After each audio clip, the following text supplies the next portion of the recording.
How we doing, guys? Good.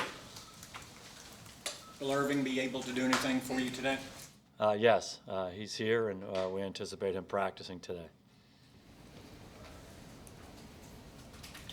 Can you talk a little bit about the most challenging aspects of the Jacksonville defense for where you are offensively right now? I just think they're really good. They're good in all three levels of their defense. You start with their defensive line. They got a ton of guys up there. They're all really good run defenders. They're really good at pressuring the quarterback. You know, they play a lot of nickel defense. The two guys they have in there playing linebacker are unbelievable athletes. They run sideline to sideline. They make plays all over the field.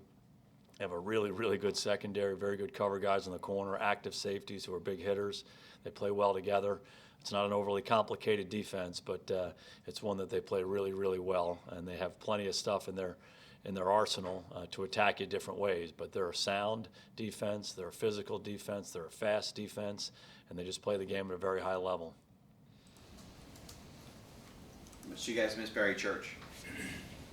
Well, Barry was a really good player for us, you know, in so many different roles. If you think about what his career arc was, you know, a college free agent coming in, trying to make the team, he was able to do that, and then did such a good job on special teams, and then as a spot player on defense, then a starter, he became a captain, and so really did everything we asked him to do over the course of his time here. Was a great leader, well respected, just a very productive player, always around the ball. Seemed to make plays on the ball by knocking it out, intercepting passes, made a ton of tackles, loved to play, contagious spirit, really good football player for us.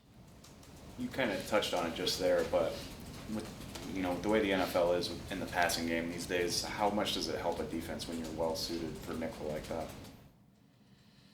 Well, I would suspect these guys are pretty well suited for base defense as well. They just got a lot of really good players, and they got a scheme they believe in.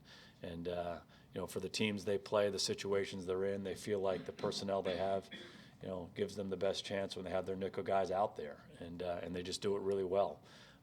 But they're good on all three levels. They're really good in any personnel group. They're an outstanding defense. Expect Tyron and DeMarcus to practice today? We do, yes. Tyron, the ankle, did it happen in the game, or is it something that's just been kind of bothering him? I believe it happened in the game. If David practices today and tomorrow, you expect him to be available Sunday? Yeah, we'll just take it day by day. We do anticipate him practicing today. Hopefully he's ready to go, and limited at the outset, but hopefully he'll have a good day's work.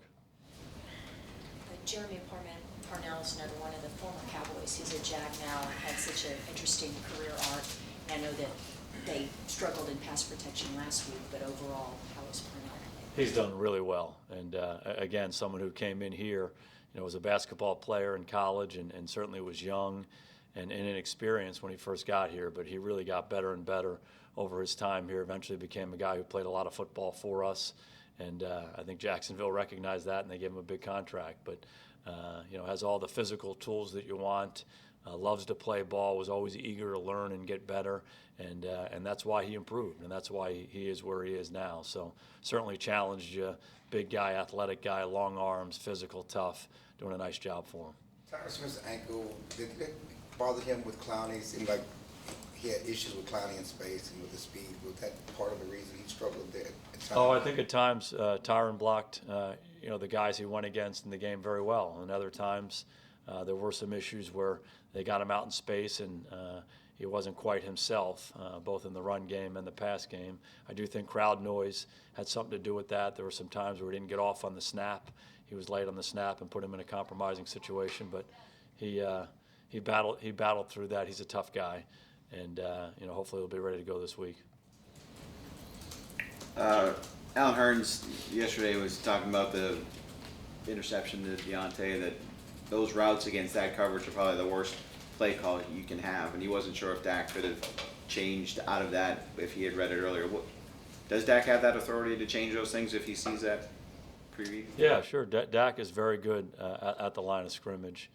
You know, getting in and out of stuff. In the game the other night, we're in a lot of no-huddle type stuff, so he's got really good command of that. And, you know, he certainly has that freedom to do that. It's not something that, you know, through the years we've done a ton of, but you always want to be able to get into good plays and get out of bad plays. And, you know, you want to give your quarterback freedom to do that. Communication's always an issue, particularly on the road. On premise. Go ahead, Clarence. Should he have changed the play there? Should he have gotten out of that play? No. He should not have. No, there was nothing about that. I mean, certainly you have some plays that are better against certain defenses. You know, that's a route versus that coverage that, you know, is not the most ideal, but you certainly can win on that route. I mean, that's been in football for a long, long time. And, you know, ultimately we didn't get the job done. So that was not the issue on that play. It was more about the ball placement and Deontay not coming back strong to the ball more so than just a bad play call. Yeah, again, there are certain plays in a game where when you make a call, it comes up perfectly against the exact defense you want. There are other times it's a little more dicey, and there are some times where you better get out of that play.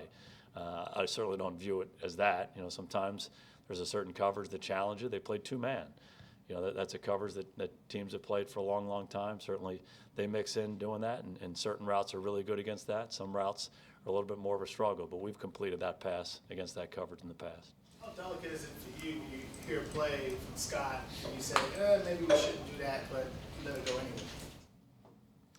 Yeah, again, I think we're talking about something that happens in football every week. You know, in those kinds of situations, if before the snap they signal over to us as, hey, we're going to be in this, you know, you can get in the exact play call every time, right? And similarly, if they know exactly what you're doing offensively, they'll call a better coverage. But you call stuff on offense, they call stuff on defense. You try to give the team good answers on both sides, and you keep playing. And like I said, sometimes when there's a disastrous play that you got to get out of, you certainly have the freedom to do that. And sometimes there's a situation where you can go take advantage of what they're doing. We've done that for a long time. Teams around the league have done that for a long time. Do you have a problem with Allen sharing what he shared with us? I don't know the nature of that conversation. Allen comes to work every day. He's a real pro, and you know he works hard, does everything we ask him to do. So. Jason, does David Irving's natural ability make a quick turnaround like this a little easier than maybe for most players? Tyron Crawford was talking about that a little bit, about his flexibility and things like that, how that might help. Yeah, he's certainly an awfully good player, and he's very physically talented, and he seems to be able to handle playing without a lot of work, and this will challenge that. Again, like we talked last week, he had only practiced once in about 8 or 9 months, and hopefully you know, some of the work he got last week and some of the work he's been doing on his conditioning will help him go out and have a good productive practice today, and we can string a couple together and see if he's available for the ball game. We got 5 receivers who are at or north of 100 snaps so far this season. Is that how do you dictate that basically? I mean, is that something you're doing during the week, or is it feel during the game of who's going out there and when? And yeah, we typically have a plan for those guys based on personnel groups that we're using, based on plays that we're using, based on situations that we're in. And again, we feel like, you know, part of this wide receiver by committee thing is that each of those guys have warranted opportunities to go out there and play, and we'll make it competitive, and we anticipate continuing to do that. Do you understand? Cole a few weeks ago expressed some frustration. Obviously, Allen this week has expressed some frustration. Do you understand where it's coming from? And they seem to be getting a lot of the blame of what's gone wrong in the passing game. Do you understand their frustration? Yeah, again, we just got to play better. We got to play better on offense. It's as simple as that. And when you say that, we got to coach better. We got to play better on the offensive line in terms of our protection. We got to play better at the tight end spot, the receiver spot, the quarterback spot, and the running back spot. Everybody's got a piece of it. There's not one area where you say, boy, if we just got that shored up, we'd be an elite passing team. It's everybody. We all got to look at ourselves. We all got to do a better job. You worry about, again, the splintering in the locker room, these factions, Yeah, standing up for themselves, and really not one bit. We got the right kind of guys on our team who go about it the right way every day. Very team-oriented guys, and you know, I have the good fortune of spending time with them, meetings, walk through, and practice every day, and they absolutely handle themselves like pros. They support each other, and excited about this group. Is the group good enough to get better? I mean, to make things better? Yeah, again, we're excited to go out to practice today and try to improve in all aspects of our team. We like how our team's going about it, and we certainly have to get ready for this challenge against Jacksonville on Sunday. Thank you. All right, good to see you guys.